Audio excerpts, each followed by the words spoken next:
Почитувани пријатели, почитувани политички великодостојници, градоначалници и почитувани великодостојници на книжевната реч од сите генерации.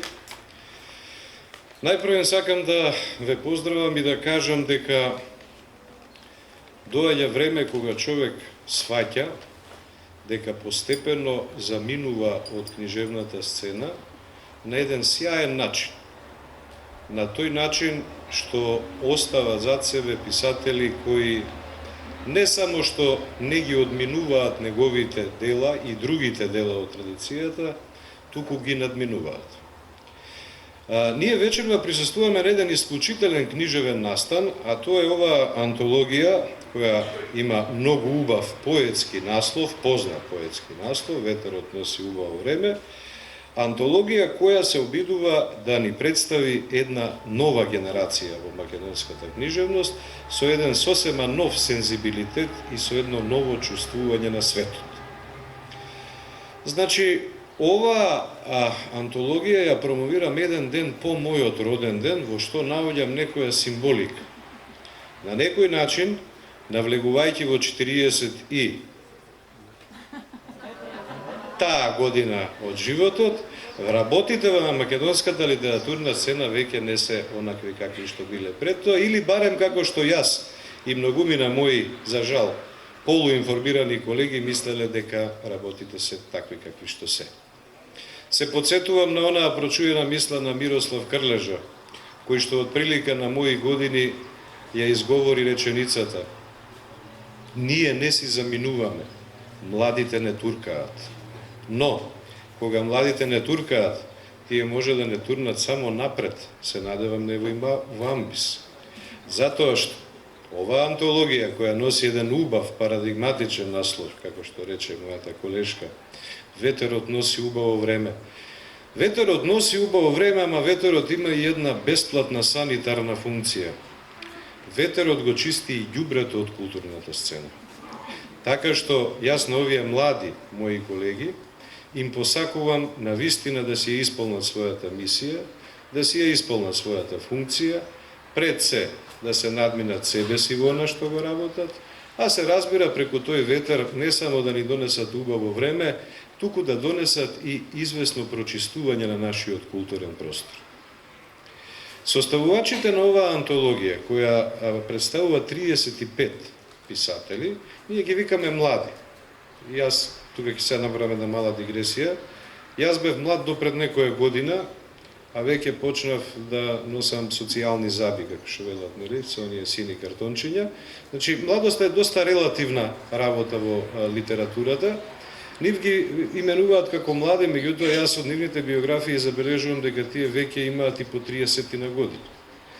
Тоа, споредено со некои светски искуства и со некои светски писатели, за кои впрочем говорат и приредувачите во нивниот сјаен предговор студија од 50 на страници, тоа, например, се години во кои некои светски писатели ги напишале своите најзрели дела.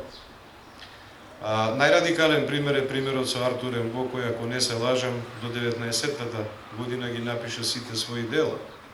Или таму го споменуваат примерот со Сергеј Есенин, кој што живееше многу кратко и фактички на нивни години ја заврши својата животна патека, оставајќи ни дела со кои го задолжи човештвото. Значи, имаме работа со една млада книжевна герила, која доста храбро настапува во нашиот простор, веќе повеќе години. Тоа не се анонимуси, тоа не се луѓе кои се непознати. Тоа се луѓе кои имаат зад себе по една, две, па и повеќе книги. Меѓу нив има и такви кои се уште не се добрале до првата објава, меѓутоа сигурно ќе дојдат според она што јас го видов во оваа книга. Она што е кај ни фасцинантно е дека конечно направија нешто да се случи во нашиот книжевен живот. Се разбира, тука поддршка им дадоа и Матица Македонска, и Друштвото на писателите, кој постепено ги прима во своите редови, од што мора, да се разбереме, тоа се тие работи. Значи, не можете да кон тие луѓе да се однесувате како нешто што не постои, кој не го заслужува своето место. Пред точно 25 години Јас направив една слична антологија на мојата генерација. Таа антологија беше објавена на српско-хрватски јазик, се викаше Излазак из сенке и алудираше на тоа дека од сенката на книжевните споменици или монументи наши претходници, без никаква иронија го говорам ова споменици, полека излегуваат живи луѓе кои допрва треба да се етаблираат во некаков книжевен и културен контекст. Кога денес ја држам таа антологија Врак и кога ја листам, мене ми е многу драго што еден добар дел, можеби 3/4 од тие луѓе, останаа важни имиња во нашата македонска книжевност или барем останаа бележити имиња во нашата македонска книжевност. Не се сомневам, според изборот што овде го направија мојата почитувана колешка професор доктор Весна Мојсова Чепишевска и мојот драг колега Иван Антоновски, дека истото ќе се случи и со овие луѓе овде.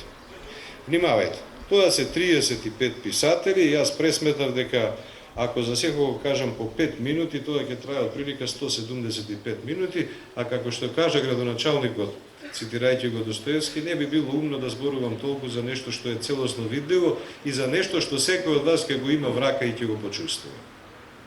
Но сакам да кажам дека генерацијскиот пристап во книжевноста не ни се случува толку често. Ние едноставно имаме некои периодизации во нашите истории на книжевности кои говорат за прва генерација македонски писатели, втора генерација, трета, четврта, петтата ја споменуваме, па не знаеме кој во неа припаѓа, кој не припаѓа и така натаму. Значи, воопшто веќе не е важен број. Важно е сега дека се јавува една генерација со еден нов и многу јасен сензибилитет, сосема поинаков од оној на кој што јас му припаѓам, и впрочем, тоа е детектирано на еден доста отворен и храбар начин и во самиот предговор. Таму, например, се вели дека би било добро постмодернистите, тука се мисли веројатно и на мојата генерација, да се ги спакуваат куферите и да заминат во музеот на литературната историја. Има ли поубава желба од таа? Мислам, погледнато од мој аспект. Сакам да кажам дека во антологијата, посебно во несениот предговор, провејува една чиста свест дека оваа генерација се разликува по однос на онаа на која јас си припаѓам, па дури на некои помлади генерации. Значи, се користи таму терминот македонска книжевна авангарда, што мене ми е многу симпатично, затоа што и ние, кога се јавувавме во таа антологија пред 20 години, го користевме истиот термин. Значи, тоа е таа вечна борба меѓу некои етаблирани вредности и некои кои сакаат фактички да си го заземат своето заслужено место во книжевниот живот. Меѓутоа, јас морам да кажам, кога ќе направам паралела меѓу таа моја антологија и оваа, дека на денешниви писатели им е далеку потешко да се изборат за своето место и во таа смисла оваа антологија и поддршката што ја пружаат сите генерации македонски писатели не е за потценување. Ним, иако им е полесно со спонзорство да дојдат до книга, ним им е далеку потешко да остварат контакт со она што се вика литературна критика. Смртта на нашата литературна критика, за жал, веќе со децении го држи во апатија севкупниот наш книжевен живот. И јас сум радосен што овде имаме еден критичар од таа генерација, мислам на Иван Антоновски, кој што на некој начин се сетил, не на некој начин, еден брилијантен начин се сетил и забележал дека ако тој не го собере ова дело на едно место и ако не му даде известно критичко значење, дека тоа дело ќе помине незабележано од постарата генерација критичари. Да се разбереме, јас на еден добар дел од овие луѓе сум им бил и рецензент за првите книги, сум им бил и колега во разговор, сум им бил и промотор. Меѓутоа, тоа не е доволно. Треба да се случи ова што се случува денес. Од нивната генерација да произлезе критичка свест дека тие носат еден нов сензибилитет и дека тој сензибилитет е нешто што конечно е важно. Сакам да кажам само уште и дека покрај тоа што овие луѓе со ова отвораат на некој начин еден убав фронт отвораа шанса да нешто се случи конечно, да се случи полемик во македонската книжевност, да се случи расправа околу естетски платформи, а не околу приватни интереси или околу конјунктурни работи, ова антологија си донесува и навистина веќе целосно етаблирани автори. Јас сакам да кажам дека, например, во оваа антологија вие не можете да прескокнете веќе целосно артикулирани книжевни стилови, кај многу писатели. Јас, например, сега знам дека е ова многу непријатно од 35 да издвојувате луѓе, меѓутоа за некои навистина тврдам и знам дека се целосно артикулирани како писатели. Тука се Звонко Таневски, тука е Душко Крстевски, Игор Крајчев, тука се Маја Којчева, Искра Донева, Митко Гогов, Бистра Кумбаровска. Значи тие што јас ги познавам и ги познавав и пред да ја добивам оваа антологија Врака. Тука е Ѓоко Здравевски, тука е Елена Пренџова, тука е Иван, тука е Томислав Карамфиловски. А нема да говорам за тоа дека, например, Жарко Којунџиски е веќе речиси етаблирано име во нашата книжевност со своите 5 изданија на неговиот дебитантски роман Спектатор. Нема да говорам за сјајните стилови на Марта Марковска, Румена Божаровска, Ѓорѓи, Андреја Јанковски, Алекс Букарски, кој што исто така со своите раскази внесе еден целосно нов ракурс во нашата книжевност, Живко, тука и Ненад, и на крајот ги прочита фактички сите, Ненад Јолдевски, Давор Стојановски, со кој што мака мачиме да една негова драма биде поставена на сцените на македонските театри, кои се исто така незаинтересирани многу за оваа генерација, и не само за оваа генерација, туку и за друга, и за други некои генерации, и така натаму. Значи, сакам да ви кажам, без да должам многу, дека на дело е една генерација која не е точно дека допрва ќе дава.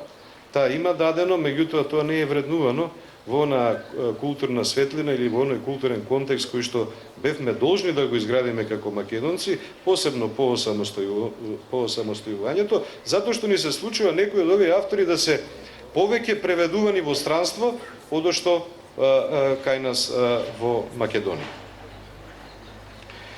Значи, во тој симпатичен предговор се говорат и убави критички судови за сите овие автори, се говори пошироко за Којунџиски, за Ирена Цветковиќ, за Пренџова, за Филип Клетников, кому ако не се лажам исто така му бев еден од рецензентите, за Андреја Јанковски, Давор Стојановски, Крајчев, Таневски, Јулијана Величковска. За сите е посветен еден одреден простор, така што јас нема да говорам посебно за овие автори. Мислам дека ја доловив општата атмосфера на еден нов бран во македонската книжевност, и сега сакам да кажам пошто тие се разликуваат по мое мислење, оставајќи го на страна мислењето на авторите на предговорот, пошто тие се разликуваат од нивните претходници. Прво и основно, тие немаат некој посебен респект кон постмодерната, која познаваат инаку во малиот прст. И кај нив ќе најдете постмодерни техники, и кај нив ќе најдете постмодерни стратегии, и наративни, и поетски, и метафикционални, и метатекстуални, и така натаму. Меѓутоа, тие ја враќаат индивидуата во македонската книжевност. Се добива впечаток дека станува збор за еден нов реализам фактички. Дека за разлика од оние наши постмодерни колажи, кројки, кои се доста студени, кои се доста, како да кажам, во маклуановска смисла кажано, ладни како температурни пораки и многу тешко се пробива некоја емотивна лична температура, го враќаат субјектот. Тие пишуваат конечно за себе. Тие не бегаат од себе. И тоа е нивната најголема вредност.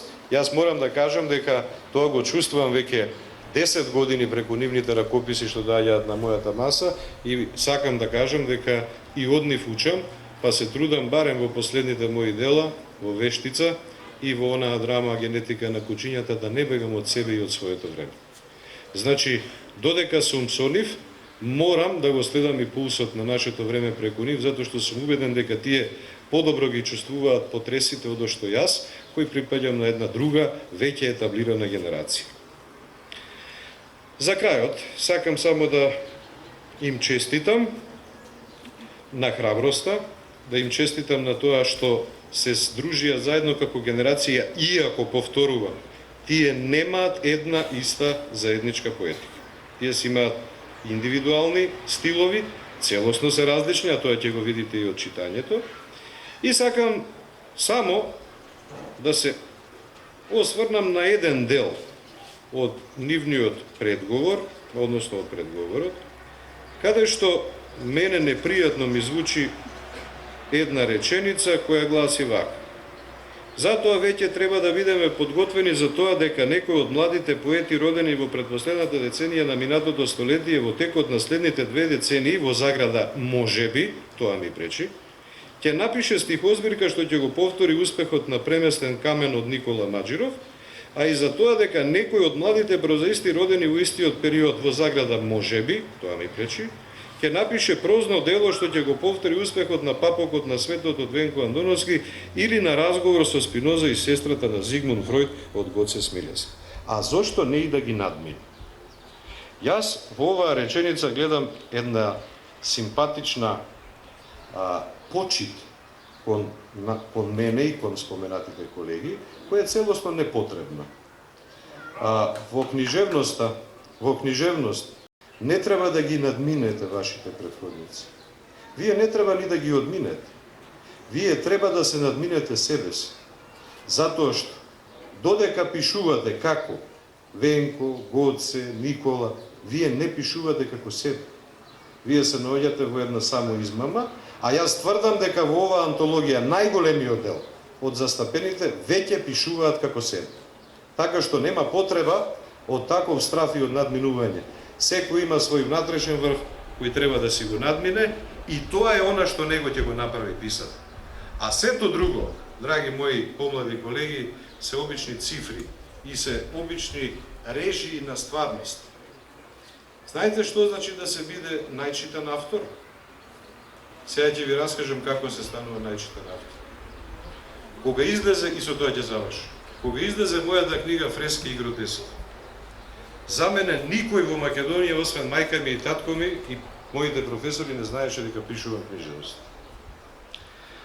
Еден ден отидов во книжарницата на Македонска книга, бидејќи работев како асистент, и со 2 чека купив 50 примероци за да ги поделам на колегите на факултет. Како што обично се случува, посебно на писателите, стигнав само до Пирин планина. Таму беа моите пријатели музичари, студенти по музика, денес исто така етаблирани, диригенти, музичари и така натаму и така натаму. Им поделив ним. Нормално почнавме да се честиме, односно почнав јас да честам. После 1 час забележав дека јас имам само уште 5 книги и дека не можам да одам на факултет. Се вратив до книжарницата, во меѓувреме жената, што ги продала тие 50 примероци, се заминала од смена, дошла другата. И таа не ме познаваше, велам дајте ми 50 книги, и таа ме праша како и првата за библиотека ви се, да, за библиотека ви се, викам дајте ми. Повторно чекови, напишав чекови право на филолошки факултет. Сум ја имал таа среќа, после мене, да влезе Звездан Георгиевски, мој драг пријател и новинар, кој добил задача да направи која е најпродавана книга во месец. И нему, жените му рекле, Фрески и гротески од Венко Андоновски. Во еден ден се продадени 100 примероци. Значи, внимавај, излезе во сабота дека тоа е најпродавана книга. Знаете ли што се случи? Потоа тоа навистина стана најпродавана книга. Затоа, издавач, пружете им рака на овие писатели. Направете им маркетиншки трик. Тоа го заслужуваат. Јас и платив со чекови, вие можете барем таа реклама да им ја платите. Ова тие го заслужуваат. Благодарам.